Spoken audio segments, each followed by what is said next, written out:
Everyone, আসসালামু আলাইকুম। স্টিটিস cooking রুমে আপনাদের সবাইকে আবারও ওয়েলকাম। আজকে আপনাদের সাথে ভীষণ মজাদার কিন্তু একদম অল্প উপকরণে সহজেই রান্না করা যায় এমন একটা রেসিপি শেয়ার করব। আজকে শেয়ার করব ডিম দিয়ে চিচিঙ্গার একটা মজাদার ভাজির রেসিপি। শুরুতেই বলে রাখি, ভিডিওতে একটা লাইক দিয়ে ভিডিওটি দেখা শুরু করবেন। যদি ভিডিওটি ভালো লাগে অবশ্যই একটা কমেন্ট করবেন, আর আমার চ্যানেলটিকে সাবস্ক্রাইব করতে কিন্তু একদম ভুলে যাবেন না। চলুন তাহলে কথা না বাড়িয়ে মূল রেসিপিতে চলে যাই। এখানে আমি চিচিঙ্গা নিয়ে নিয়েছি, ভালো করে ধুয়ে পরিষ্কার করে খুব পাতলা পাতলা করে কেটে নিয়ে নিয়েছি। এবার আমি চুলাতে কড়াই বসিয়ে দিয়েছি, এর মধ্যে আমি তেল দিয়ে দিলাম পর্যাপ্ত পরিমাণে।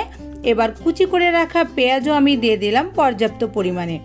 এই ভাজিতে পেঁয়াজটা একটু বেশি দিলে খেতে ভালো লাগে।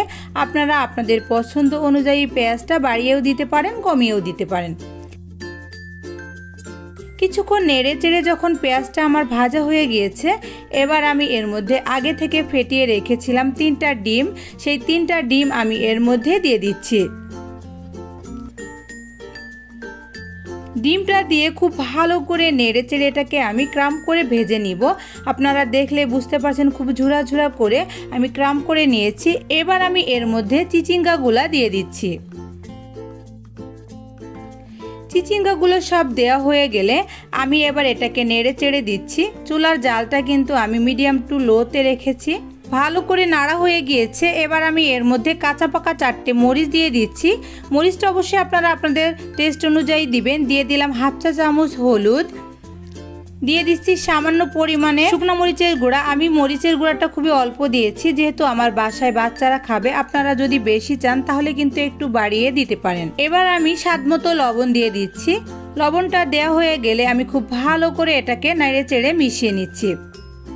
দেখুন, এটা নেড়ে চেড়ে মেশাতে মেশাতে কিন্তু আমি একটুও পানি অ্যাড করিনি, এটা থেকে অনেকটাই পানি ছেড়ে এসেছে।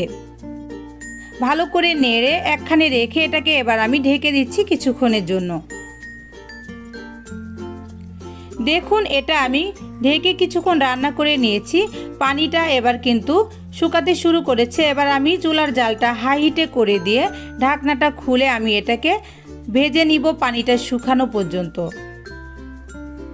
দেখুন, পানিটা কিন্তু আস্তে আস্তে শুকিয়ে এসেছে, আর এটা কিন্তু অনেকটাই ঝরঝরা হতে শুরু করেছে। আমি ভালো করে নেড়ে চেড়ে পানিটা শুকিয়ে নিয়েছি। দেখুন, আপনারা দেখলে বুঝতে পারছেন এবার কিন্তু এটাতে পানি অনেকটাই শুকিয়ে এসেছে। চুলার জালটা একদম লো করে রেখে উপর থেকে আমি 1 টেবিল চামচ ভাজা জিরার গুঁড়া এভাবে ছড়িয়ে দিচ্ছি। অবশ্যই এটা দেওয়ার চেষ্টা করবেন, তাহলে খেতে কিন্তু খুবই ভালো লাগবে। আমি একটু নেড়ে চেড়ে এবার এটাকে নামিয়ে নিয়েছি। দেখুন, এটা আমি এবার সার্ভ করে নিয়েছি। এটা দেখতে কিন্তু খুবই সুন্দর লাগছে, আর এটা দেখতে যতটা সুন্দর খেতে কিন্তু তার থেকেও বেশি সুন্দর। রুটি, পরোটা কিংবা গরম ভাতের সাথে এটা খেতে কিন্তু দারুণ মজা। আপনারা যারা বাসায় তৈরি করে খেয়েছেন তারা অবশ্যই জানেন এটা কতটা মজার, আর যারা এখনও তৈরি করে খাননি আপনাদের কাছে আমার রিকোয়েস্ট থাকবে একবার হলেও এটা করে খেয়ে দেখবেন। এটা খেতে কিন্তু দুর্দান্ত লাগে। এতক্ষণ কষ্ট করে আমার সাথে থেকে আমার এই ভিডিওটি দেখার জন্য সকল বন্ধুদেরকে অসংখ্য ধন্যবাদ। আমার চ্যানেলের নতুন বন্ধুদেরকে বলছি আমার চ্যানেলটিকে অবশ্যই সাবস্ক্রাইব করবেন এবং পাশে থাকা বেল বাটনটিতে ক্লিক করে রাখবেন, যাতে করে সহজ সহজ রেসিপিগুলো সবার আগে আপনার কাছেই পৌঁছে যায়। সবাই ভালো থাকবেন, সুস্থ থাকবেন। আমার এবং আমার ফ্যামিলির সকলের জন্য দোয়া করবেন। নতুন কোনো ভিডিও নিয়ে আবার শীঘ্রই দেখা হবে। আল্লাহ হাফেজ।